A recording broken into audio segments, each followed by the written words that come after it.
Matthieu, chapitre 6. Gardez-vous bien de faire des dons devant les hommes pour qu'ils vous regardent. Sinon, vous n'aurez pas de récompense auprès de votre Père céleste. Donc, lorsque tu fais un don à quelqu'un, ne sonne pas de la trompette devant toi, comme le font les hypocrites dans les synagogues et dans les rues afin de recevoir la gloire qui vient des hommes. Je vous le dis en vérité, ils ont leur récompense. Mais toi, quand tu fais un don, que ta main gauche ne sache pas ce que fait ta droite, afin que ton don se fasse en secret.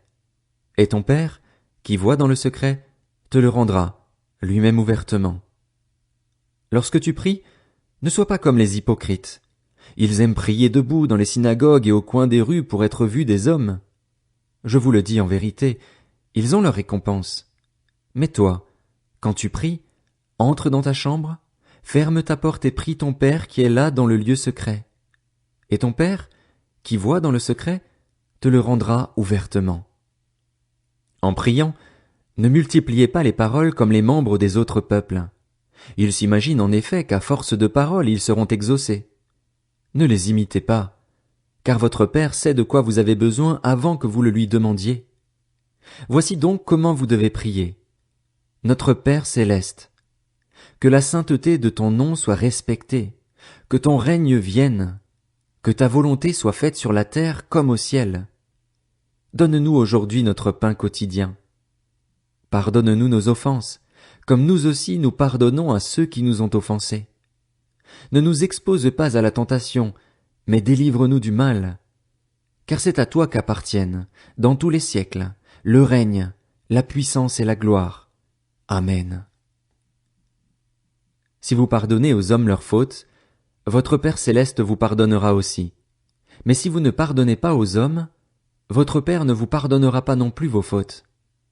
Lorsque vous jeûnez, ne prenez pas un air triste comme les hypocrites. En effet, ils présentent un visage tout défait pour montrer aux hommes qu'ils jeûnent. Je vous le dis en vérité, ils ont leur récompense.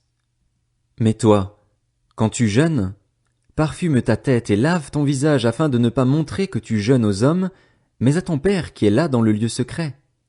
Et ton Père, qui voit dans le secret, te le rendra.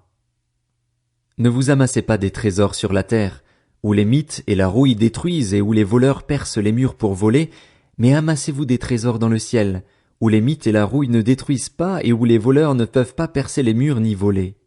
En effet, là où est ton trésor, là aussi sera ton cœur. L'œil est la lampe du corps. Si ton œil est en bon état, tout ton corps sera éclairé. Mais si ton œil est en mauvais état, tout ton corps sera dans les ténèbres.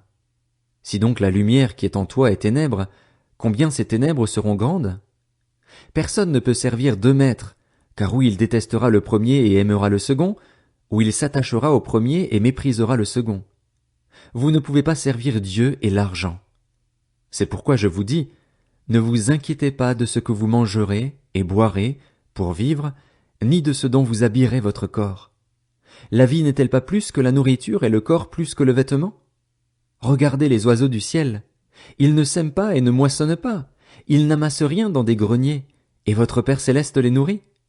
Ne valez-vous pas beaucoup plus qu'eux? Qui de vous, par ses inquiétudes, peut ajouter un instant à la durée de sa vie?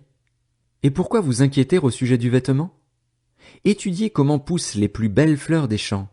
Elles ne travaillent pas et ne tissent pas. Cependant, je vous dis que Salomon lui-même, dans toute sa gloire, n'a pas eu d'aussi belle tenue que l'une d'elles. Si Dieu habille ainsi l'herbe des champs, qui existe aujourd'hui et qui demain sera jetée au feu, ne le fera-t-il pas bien plus volontiers pour vous, gens de peu de foi? Ne vous inquiétez donc pas et ne dites pas « Que mangerons-nous? Que boirons-nous? Avec quoi nous habillerons-nous » En effet, tout cela, ce sont les membres des autres peuples qui le recherchent. Or, votre Père céleste sait que vous en avez besoin. Recherchez d'abord le royaume et la justice de Dieu, et tout cela vous sera donné en plus. Ne vous inquiétez donc pas du lendemain, car le lendemain prendra soin de lui-même. À chaque jour suffit sa peine.